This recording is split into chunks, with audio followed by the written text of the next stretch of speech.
Good morning everybody, class 7। आज अपना topic है वर्ण विचार।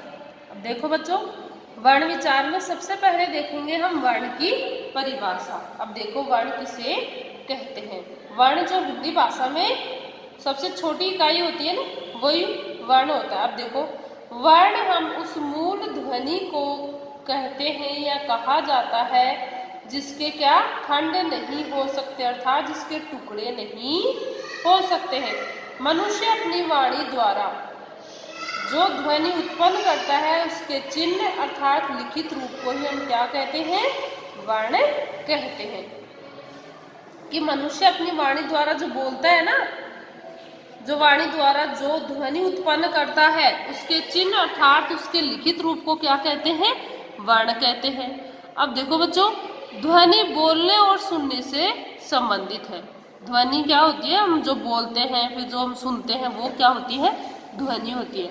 और जब ये लिखित रूप में आती है, जब इसको लिखा जाता है तो ये क्या बन जाता है, ये वर्ण में परिवर्तित हो जाती है। अर्थात लिखित रूप को हम, इस ध्वनि के जो लिखित रूप है उसको हम वर्ण कहते हैं। अब देखो बच्चों, जैसे राम शब्द है। अब राम शब्द में दो ध्वनियां हैं, रा और मैं है। अब इनके खंड करेंगे, इनके टुकड़े करेंगे अपन। इनके खंड करने पर क्या होगा, जैसे रे में आ स्वर आया है तो रे प्लस आ, मैं प्लस ए, मैं। अब इनमें चार ध्वनियां प्रकट होती है ना।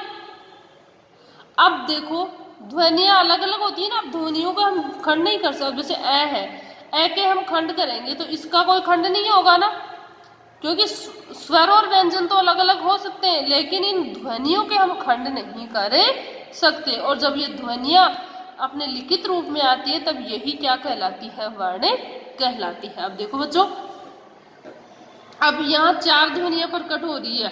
राम शब्द में चार ध्वनियां हो रही है, रे, आ, मैं, ए। ठीक है बच्चों।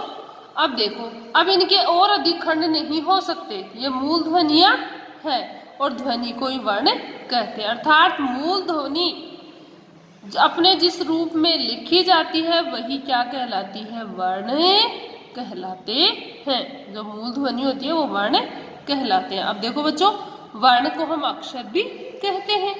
अब देखो बच्चों, ये तो था अपना वर्ण। अब है वर्णमाला। वो तो थी वर्ण की परिभाषा कि मूल ध्वनि का जो लिखित रूप होता है वो वर्ण कहलाता है। अब देखो वर्णमाला। अब वर्णों के क्रमबद्ध समूह को क्या कहते हैं, वर्णमाला कहा जाता है। वर्णों का अलग अलग वर्ण है, उनका जो क्रमबद्ध समूह होता है वो वर्णमाला कहलाता है। अब देखो, वर्ण हमारे दो प्रकार के होते हैं, स्वर और व्यंजन। स्वर और व्यंजन। स्वर सब जानते हो, अपना ए, आ, ई, उ, ये स्वर है। व्यंजन अपना क, ख, ग, ड़ हो गया।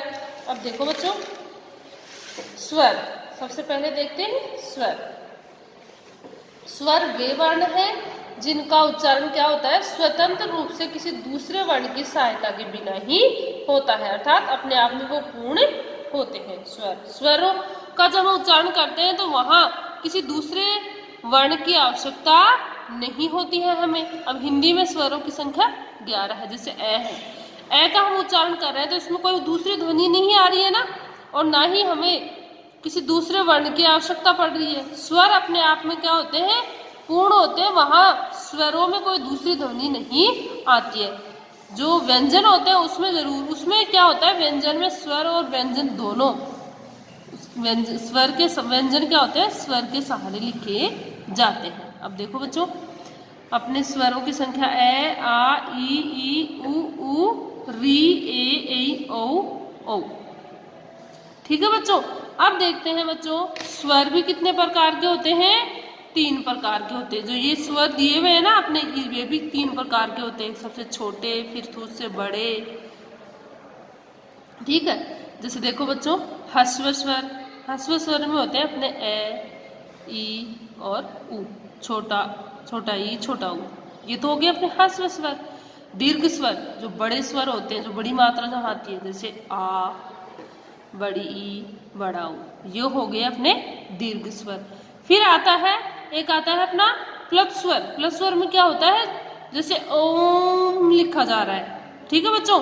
तो ओम में यहाँ पर उच्चारण अलग है ना इसका स्वर, ये न ह्रस्व में आता है न दीर्घ में आता है, ठीक है। ओम अलग ही आ रहा है ना इसका उच्चारण, ओम ऐसे बोलेंगे इसका उच्चारण करेंगे तो। अब देखो बच्चों ह्रस्व स्वर की परिभाषा, इनमें क्या होता है, जो अपना ये प्लस स्वर होता है ना, इसमें क्या होता है, उच्चारण में 3 मात्राओं का समय लगता है।